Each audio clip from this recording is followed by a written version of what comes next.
Shalom everyone, Baruch Hashem, we're continuing with the learning of the prayer, and this week we're going to talk about Yishtabach.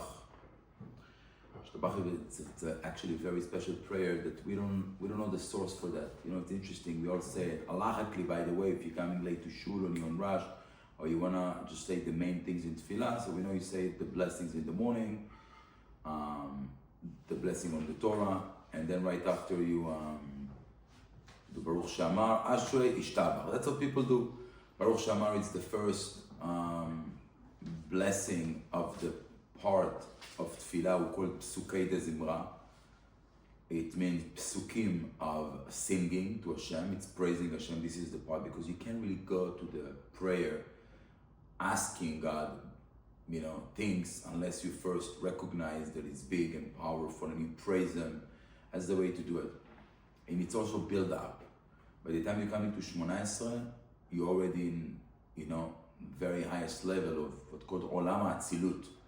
So you start from the very beginning of word of action, word of Bria, word of Yetzirah. So actually Yishtabach, it's the station, the train of word of Bria. Stop on Yishtabach. From Yishtabach, you go to what's called Olam HaYetzirah. Right? So it's very special to see it. And you go higher to Olam HaAtzilut. This is obviously Tfilat Shmona Esrei. So if there's no time and people don't rush, so they do Baruch Shamar, Ashrei Yishtabach, and they continue with Yotzer, Shema, and Shmona Esrei. Now, the source for Yishtabach, we don't really know. Some say it's from the men of the Great Assembly and Sheknetzet HaGdolah. Some rabbis received it. Some even say it's from Shlomo HaMelech, because if you notice, Yishtabach, so Shimcha, Shin, La'ad, Lamed, Malkenu, Mem, Ha'el, Hey. So it's Yesh, right? Shlomo. So basically, some says that this is Rabbi Shmuel Vitalik should bring it. That this is from Shlomo HaMelech, and he did it when it was the first day of Bet HaMikdash. And he bring interesting, he bring Rabbi Chaim Vital on Shara Kavanot, that the last bracha, when you say Adon HaNiflaot, Borei Kol HaNeshamot, Rebon Kol HaMa'asim, right? This is actually was written by Avraham Avinu, because Adon HaNiflaot, Aleph, Borei Kol HaNeshamot, Bet, ריבון כל המעשים, רש, הבוחר בשיר הזמרה, ה', מלך אל חי העולמים, מ', אברהם. It's interesting. There is something from Shlomo HaMelech, something from Avraham Avinu. Some say it was nothing to do with them. It's actually Moshe Rabbeinu. He was the one who wrote it. Some says that not. Was actually came very later during time of the Geonim. So it's interesting to know that even though we look at the Yishtabach and we don't really know the source for that, but still it's one of the most powerful prayer when there is actually discussion if you need to stand or to sit when you say Yishtabach. So the Ashkenaz, they're standing, either because it's very important and you talk to the Shekhinah, and we're gonna see inside there is not just a regular prayer, so you have to stand, or because for the Ashkenaz they anyway stand in Kaddish and they don't want to have an interruption between Yishtabach to Kaddish, so you already stand for Yishtabach and you keep standing for Kaddish. But Sephardim, they're actually sitting. So we're sitting when we say Yishtabach, and even in the way to say it, so inside you have some portion that you praise Hashem word by word. שיר ושבחה, הלל וזמרה, עוז וממשלה, נצח, גדולה, גבורה, תהילה, ותפארת ושאר מלכות. 13 words. Some say that it's actually 15, ברכות והודעות. Some say that it's 18, לשמך הגדול והקדוש, different things. And there are different reasons why we have 13, 15, or 18. Remember the number, 13, 15, and 18. But the question is, do we need to say it straight without stopping? Because some people hold that you're not allowed to breathe in between. Like, soon enough is going to be Purim, we're going to read Le'avdil, the 10 names of of the children of Aman, and we know that you're not allowed to stop. You have to read it Ve'et Tamdata, Ve'et Vaizata, Ve'et Aridai, Ve'et Arisai, right? Together. So some actually do it without, they don't breathe in between. They just come Yishtabach Shemcha La'ad Malkeinu, and the moment they start Elokeinu Ve'elokei Avotenu Le'olam Va'ed, they breathe, and now they say all of it. שיר ושבחה, הלל וזמרה, עוז וממשלה, נצח, גדולה, גבורה, תהילה, ותפארת שנה מלכות, ברכות והודות לשמך הגדול והקדוש. Right? Straight, not even any interruption. Some says, no, the opposite. Say word by word, shir, ushvacha, like song and praising to Hashem, the opposite. So, in conclusion, what we do is no interruption, but you can breathe. It means don't talk or have any different kinds of looking around the room, for sure not talking to people. By the way, from Baruch She'amar till Yishtabach, one should not talk because it's one blessing. If you notice, we start with Baruch She'amar, and Yishtabach doesn't start with Baruch. It doesn't go Baruch Yishtabach. Why? Because Yishtabach is the end of the blessing that starts Psukei de Zimra. So basically, according to this, Psukei de Zimra, from Baruch She'amar, all the way till Yishtabach, it's all one long blessing. They start with Baruch She'amar V'haya Olam, and end up with Yishtabach Shemcha La'ad Malkeinu. So you can't have any kind of conversation, in even learning, even different things. Just straight, and that's why also if someone cannot say the entire Psukei de Zimra, he will do Baruch She'amar and Yishtabach. So he closed the blessing. So obviously the important is not just to say it without breathing, but the opposite, breathe, take it easy, say word by word, have in mind, all of this kind of power. So this is, just the source and the understanding of what is Yishtabach and how you do it. And that's what we also do with the fingers of Yad Yamin, with the right hand. So when you read it, you can see actually in your Siddur, Runen, they bring that is 13, the opinion that is 13. And those 13 are for the 13 attributes of mercy. And he actually is telling you, El Rachum V'Chanun, right? El Rachum V'Chanun, Erech Apayim V'Rav Chesed V'Emet, Notzer Chesed La'alafim, Noseh Avon, B'Fesha, B'Chata V'Nakeh. 13. This is for the 13 words that we use to pray Hashem during this bracha. So when you do with your hands, Shir, you think of El. Ushvacha, Rachum. Halel v'chanun. So for you it's going to be easy because it's actually written down in your Siddur.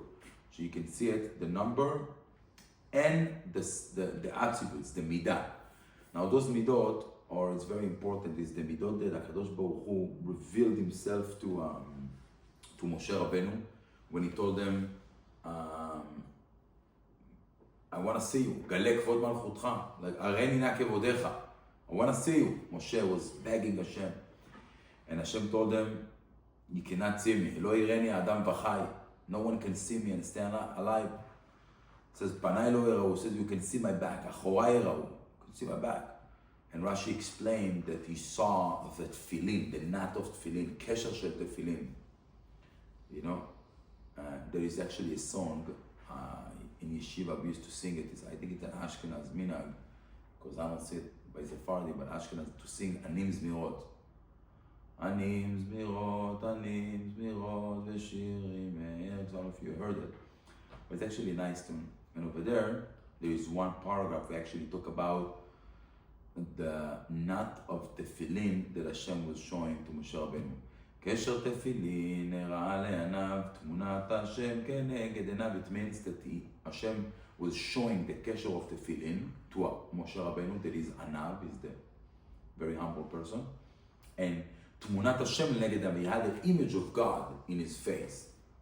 Moshe Rabbeinu, after he saw it, people could not look at him because he really had so much light in his face.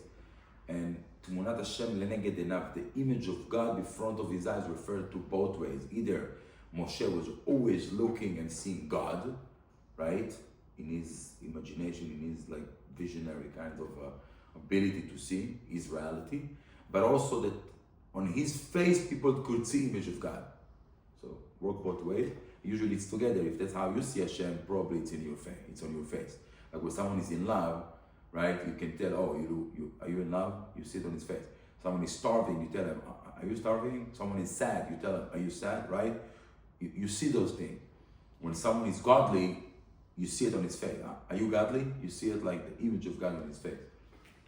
So that was something very powerful. And Hashem, when he revealed himself in this way, this very deep way of showing himself to Moshe Rabbeinu, so he told them the 13 attributes of mercy.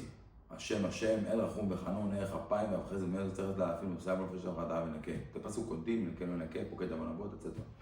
And those 13 different levels of mercy and kindness that Hashem is giving us, so powerful that Hashem told Moshe Rabbeinu, every time the Jewish people need something, ask them to say it. Asu lefanai kaseder hazeh. They should do and follow this order, and I will listen to them. And obviously everyone think that and understand that it means to say it, right? Hashem, Hashem, and we say many times, Vayavo Amonai El Pana, Vayikra Amonai Amonai, and we say it every day on Tachanun, on the holidays, the Slichot, we say it. But Rabbi Moshe Cordovero actually take it to a whole different direction, that saying things are not enough. And he bring the concept in his book called the Tomer Devorah. Have you heard of this book? On the book Tomer Devorah, he bring, by the way, Tomer Devorah was not just a book by itself, it's part of many other books that he wrote. Shivim Tmarim, 70 different Tomer, it's Tamar, date. But that's what we have, this Tomer Devorah. And over there, he explained an amazing concept. He says that basically the Torah referred to the human as image of God. B'tzelem Elohim bara oto. HaKadosh Baruch Hu created Adam and Chava in his own image. And what exactly it means? Image of God, right? So there's different interpretations, different understanding, different ideas from the commentaries, from the rabbis, but also the way that we see it. Each one of us, you think, well, how I can be image of God? What exactly it means? So obviously, God is not a physical object that you have an image of it. It's a concept, it's an idea. So Rabbi Moshe Cordovero bring a whole chidush that you need to become like God. It means that when you say image of God, it means how you becoming God.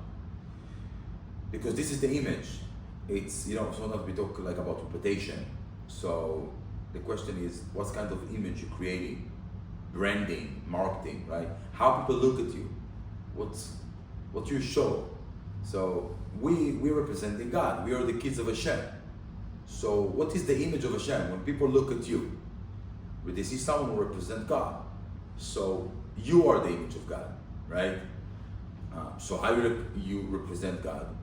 When you're behaving like God, right? If someone, a prince, how you represent the king? When you behave like a prince, behave like a king, is okay, How a son of a rabbi represents his father, hopefully by being like his father, right? Etc. This applies to any concept, And when you see son that looks like his father, your image of your father, you're presenting the family.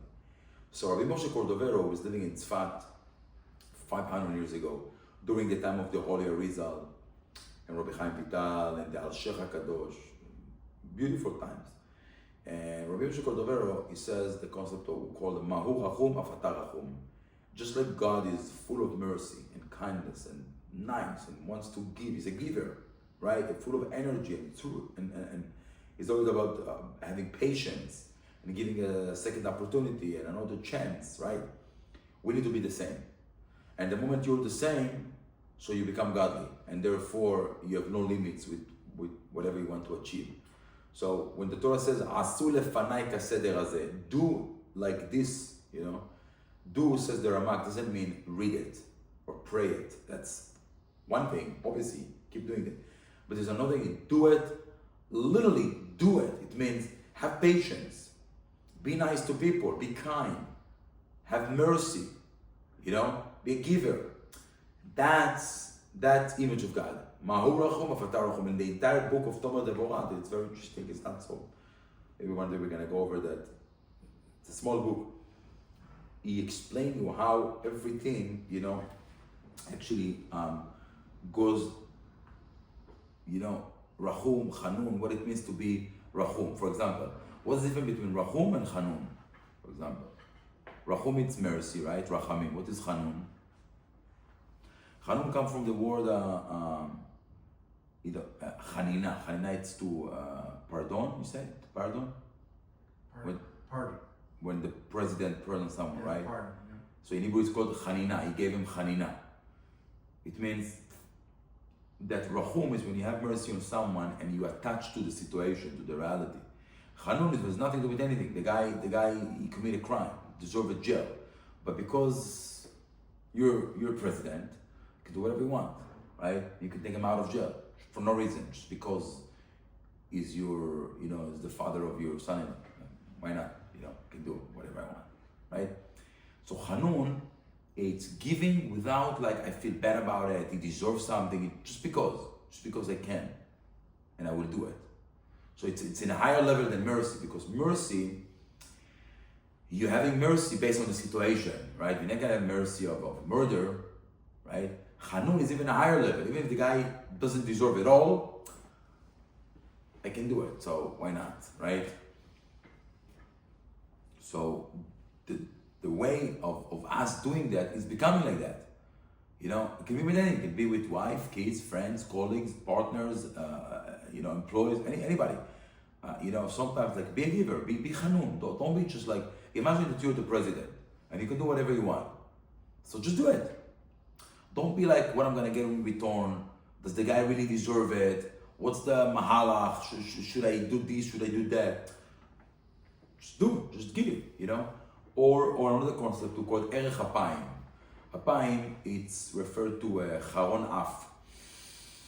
The guy's getting very angry,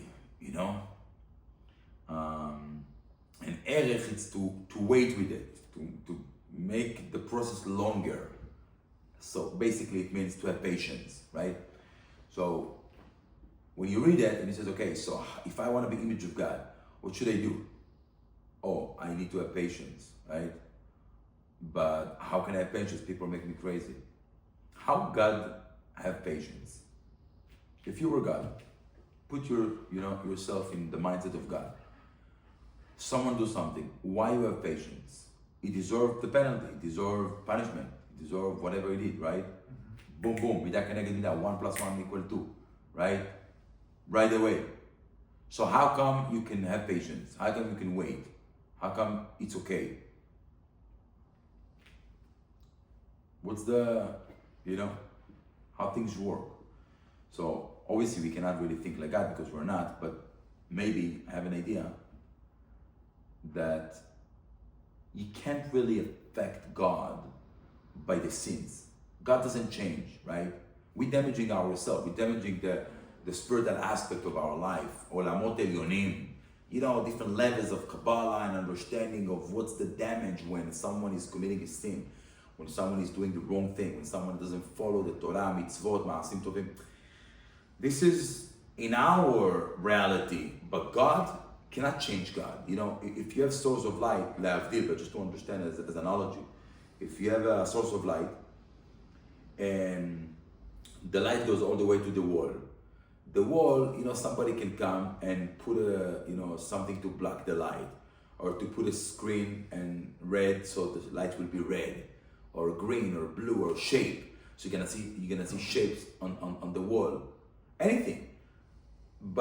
And he can block it completely, and the wall will be dark, right? That doesn't change or remove or make any impact on the source of light. Zero, nada, garnished. But why? There's no light in the wall, or there is a shape of a triangle, or it's red. It's all about the wall. The source of light, always the same thing. Same thing, nothing changed, right? So God, in the analogy, is the source of light. And we are the wall. And sometimes we put things that make the world, be dark. Filters. Different kind of, can be even worse than filters, can do the opposite of the light, can cause different things. It's called masachim mavdilim. It's like screen who creating separation, distance. Klipot? Klipot, 100%. Klipot is something that, in Hebrew, klipa is it's a peel of like you have an orange, right? You want to eat the orange, what do you need to do? Peel the orange, right? The peel is the klipa. We are the fruit, right? And we want to be connected to Hashem, so we need to remove those klipot, the shells, to peel ourselves, literally, you know, in order to get connected, in order to have the real us. Now, when someone is committing a sin, Hashem is upset for him. It means you sit in the darkness, man, like you suffering. I'm here giving you infinite, endless source of light, pure, beautiful. Why you don't take it? I'm giving you everything. Like, I don't understand. Like, what's, you know? And the person don't get it. So the person keep building this distance and creating a gap between his ability and his potential and his reality.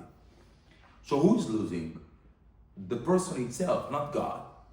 Now, when God doesn't being affected by that, personal, in a way of speaking, so why he will be angry?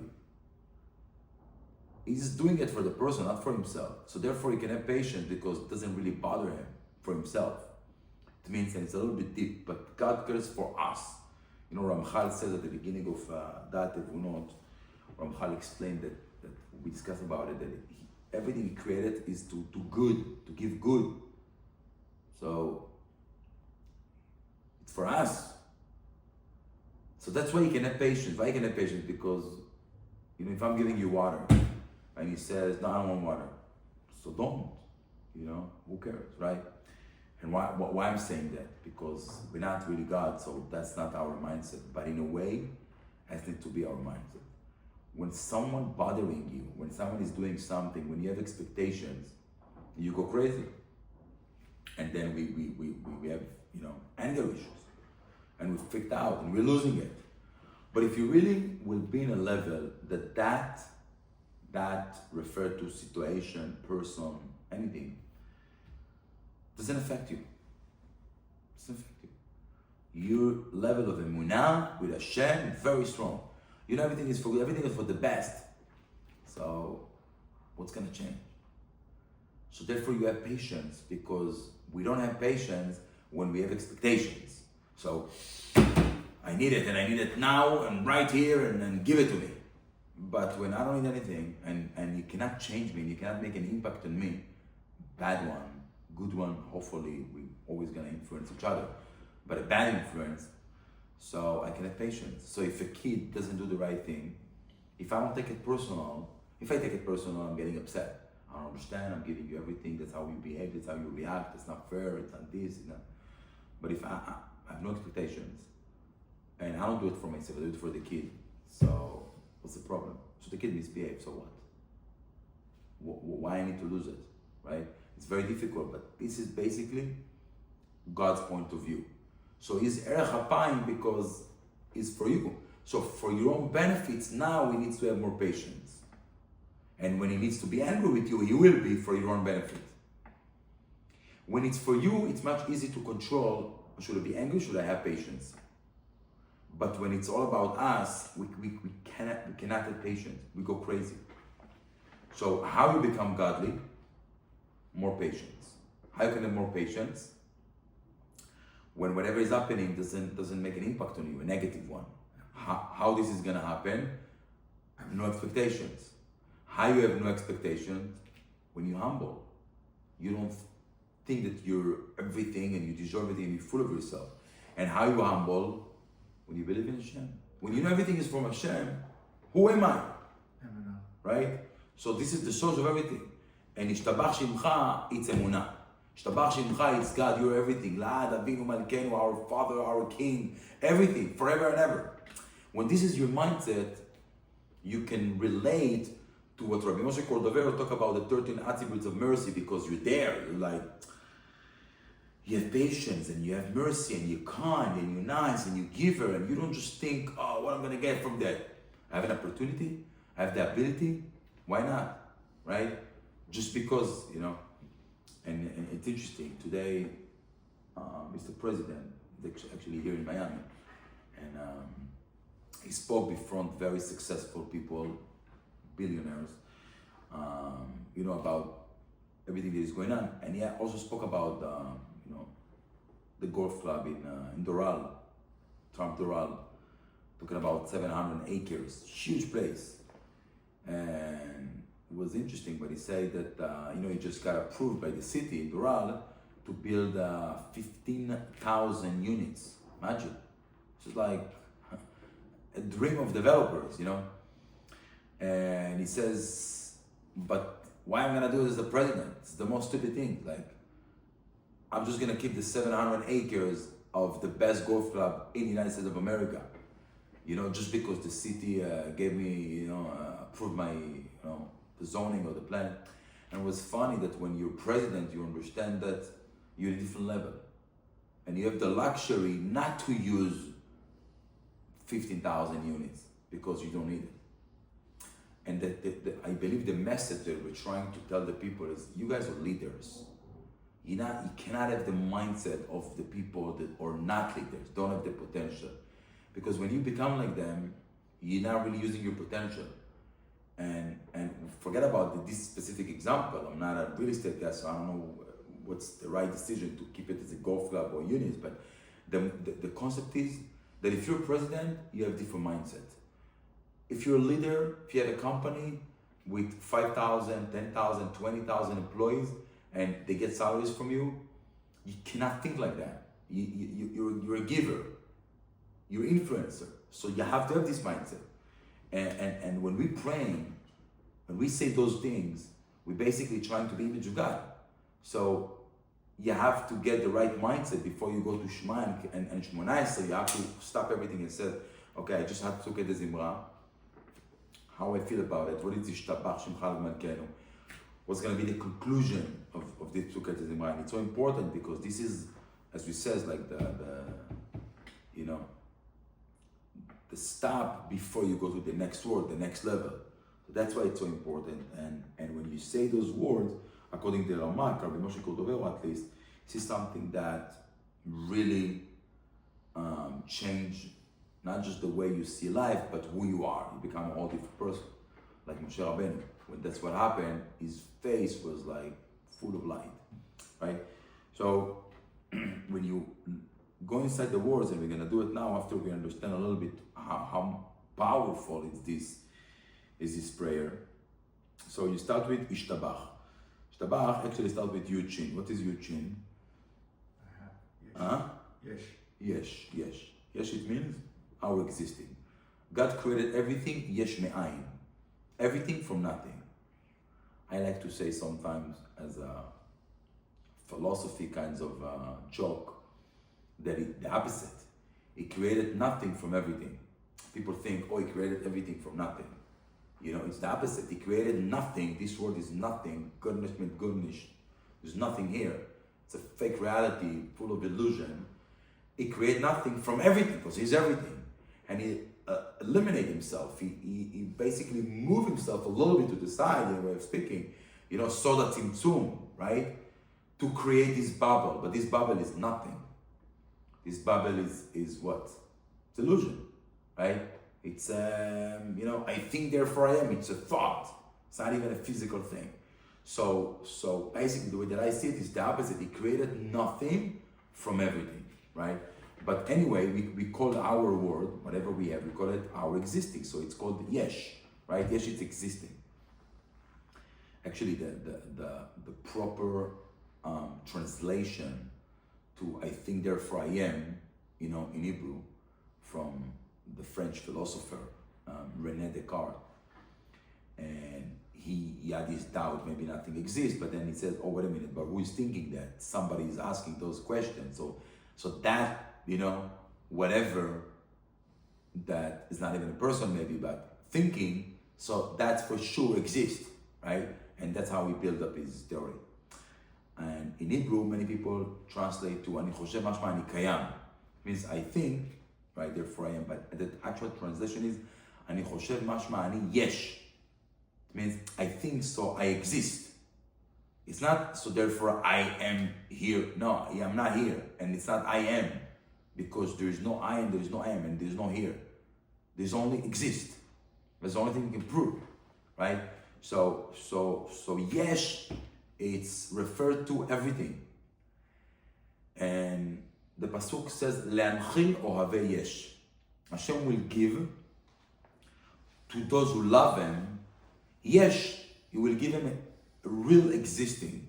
How that's possible? Because they are part of Hashem. Chelek Elokam imal. So when the Jewish people are connecting with God, they become one entity. So this is the real existing. And yesh is Gematria 310. Yud is 10 and Shin is 300. And they said that Hashem gave 300 crowns to the Jewish people when they say Naaseh, and 310 crowns when they say Nishma, right? On Mount Sinai when they received the Torah. So how much is 310 plus 310? 620. 620. What is 620? This one is Gematria, Keter, crown. Kaf, 20, Taf, 400, Reish, 200, together 620. It's also the numerical value of our mitzvot. We have 613 mitzvot from the Torah, plus 7 rabbinical mitzvot together, 620.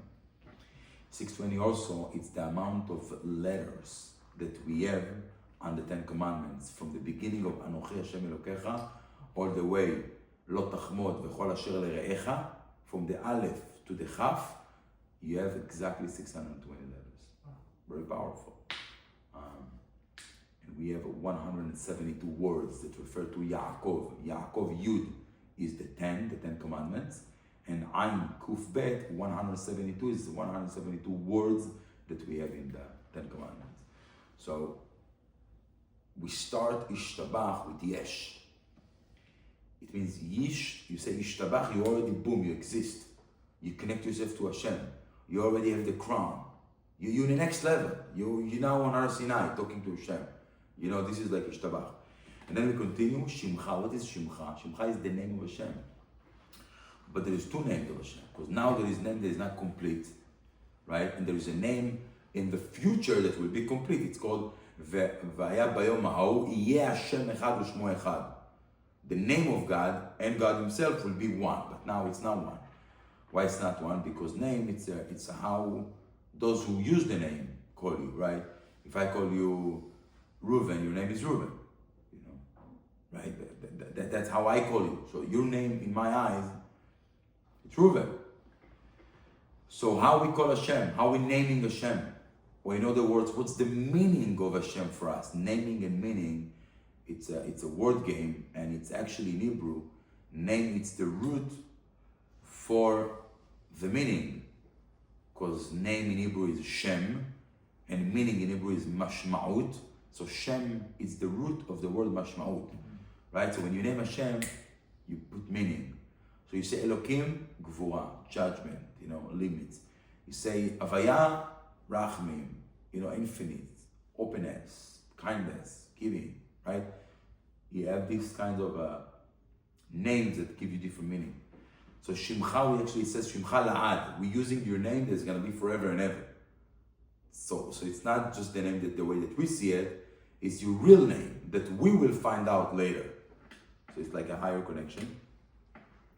And we says, Malkenu, God, you're our king, and obviously we recognize that we say. Amelech HaGadol VaHaKadosh, you know, the king, big one, holy, Bashamayim U'Va'aretz, in heaven, on earth, right? It's also referred to this world, the word to come, Olam Hazeh, Olam Haba, also referred to the physical reality and the spiritual aspect of our life, referred to the body and soul, lots of different concepts of Shamayim Va'aretz. Ki lecha na'eh, it's nice, it's good for you. Hashem Elokenu, here you have the kavanot of Havaya, Elokenu. Maybe one day we're going to have one class of kavanot of names of Hashem. Ve'elokei avotenu, the God of our forefathers, leolam va'ed, forever and ever. And here we start with the 13 or 15 or 18. So I told you the 13 is for 13 attributes of mercy. 15, it's for the 15 shir ma'alot that we have. We have in Tehillim 15 shir ma'alot. Why? What is ma'alot in Hebrew? Ascendant. Ma'alot. Ascendant. What is ascendant? Raise, go up. Right, to go up, mala. So ma'alot, it's steps to go up, you're right. It's ma'ala, v'od ma'ala, right? So in Bet HaMikdash, they had 15 ma'alot, 15 steps to go to the ladies section. From the Israel section, Ezrat Israel, to Ezrat Nashim, 15 steps, okay? And on each step, they used to say one Shira Ma'alot. Shira Ma'alot, Shira Ma'alot. It was a song of each step, had his own song. And the lowest one was Mimamakim Kraticha Hashem. I'm calling you from the bottom of the bottom, you know? So for those 15 steps in Bet HaMikdash, and 15 Shira Ma'alot, and 15 that is the Gematria of Yud and Hey, because God created the word to come, Olam Haba, with Yud, and this word with Hey, right? So also refer to that as 15, the name of Hashem. So that's why we have 15 that is also including Brachot Ve'odot, and some say there is 18, Leshemcha Hagadosh, that refer to life, Chai. That this is the end of the bracha, right? El, we said at the end, Chai Olamim, right? So we bring life, you know, to this, you know, God existing in our life. So we start, and when you say it, you do with your fingers of the right hand, because there is chesed, right? And you look inside the siddur, no interruption, and when you say every word, you actually see, you can read or think of one of attributes of Hashem, and the kavanah is to become image of God, right? And to recognize the power of Hashem and to bring that blessing to us. So you start shir, it's a song, ushvacha, praising Hashem, halel, like we said on Rosh Chodesh, vezimra, it's another word for singing, usually with instruments. For Hashem, oz, power, memshala, government, netzach, eternal life, gdula, it's greatness, gvura, I refer to powerful, being hero, strange, right? Tehillah, Tehillah, it's another word that refer to praising God, lehalel oto, like halel, but it's in a different way. Vetiferet, it's the glory of Hashem. Kedusha, holiness, malchut, kingdom. I don't know if you realize, but we have, and for sure you're gonna realize now when I will say, we have 4 different sferot in that. We have, because from the sferot we have Chokhmah Bina Dat, Chesed, Gvura, Tiferet, Netzach, Hod, Yesod, Malchut. If you realize, we have Netzach of Moshe Rabbeinu, we have Gvura of Yitzchak, we have Tiferet of Yaakov, and we have Malchut of David HaMelech. 4 sferot. So when you say it, not just the 13 attributes of mercy, but you also have 4 different sferot that you think of. That it's very powerful because you actually refer to Gvura, Netzach, Tiferet, and Malchut. And this is something like next level. So just to have it in mind, that when you read it, you connect yourself to this power, so you get closer to Hashem. Brachot, blessings, ve'hodaot, praising Hashem, l'shimcha gadol, ve'akadosh, to your great holy name. U'me'olam ad olam ata'el. From word to word, again refer to this one and the word to come, but also refer to, according to the Ramban, before this word there was another 7, and God was creating a building and destroying it. Borei olamot u'machrivan. So that's what we refer to, and also refer in our head, from olam to olam. It means from beginning to end, everything is Hashem. And now we're closing the bracha. This bracha is very important, and we don't answer amen even in the middle of this bracha. Okay? Baruch Ata Hashem, Melech, Gadol u'Me'olal v'Tishbachot. You're a king that is so great, big and powerful, and being praised with all the Tishbachot. So this is something that basically closed the idea after all of the Psukei Zimra. What we were saying, we say everything belongs to you. Whatever I say, I didn't say, you're, the king of everything. Ela Odaot. Odaot refer to 2 things. Either to say thank you, right? To show gratitude, to be grateful, or Oda'ah coming from the word to admit. Confession, like to and we are Jewish, so Yehudim, it's both things. The ability to say sorry, I did a mistake, and also thank you, I am grateful, right? By the way, both things coming from the same source of recognizing reality and understanding that if I did something wrong or if I got something good, it's actually both coming from the same source, right? Adon הנפלאות, the master of all the great things that are happening, all the miracles, all the beautiful things. בורא כל הנשמות, the one who created all the souls. ריבון כל המעשים. ריבון, it's come from the word like the owner, הרב, the master, right? Of all the actions. הבוחר בשירי זמרה, the one who's choosing those songs. He chooses them, because this is how we're connecting to Hashem. מלך אל חי העולמים. Some people say חי, מחלוקת, אשכנז, ספרדי, whatever, but we say חי העולמים, because God, you're the king, and you live forever. And then we answer Amen on our bracha. Very important. Because this is the last bracha of Sukkot Zimra, so we answer Amen. So this is something so powerful, and the mindset when we say it is gonna be as follow. Number one, we're praising Hashem. Understanding it. Number two, we're right now connecting to 13 attributes of mercy, to the 15 steps of Bet HaMikdash, to the 18, to the life of Hashem, our existing, and to the Sferot of Netzach, Gvura, Tiferet, and Malchut. It's written down. So that's put you in a mindset. And the third part that we need to have is that this is going to take us right now when we start Olam HaBriah, right? Yotzer Or, we started with Asiya, Yetzira, and we're going now to Olam HaBriah. And basically it's a way to take us. So it's not just the end of the previous part, it's also the beginning of the new part. And our blessing is that when Hashem, Be'ezrat Hashem, will hear our tefillot, our prayer with a proper mindset and meaning, He will answer Amen for all of our tefillot. Be'ezrat Hashem. Thank you everyone. Beautiful.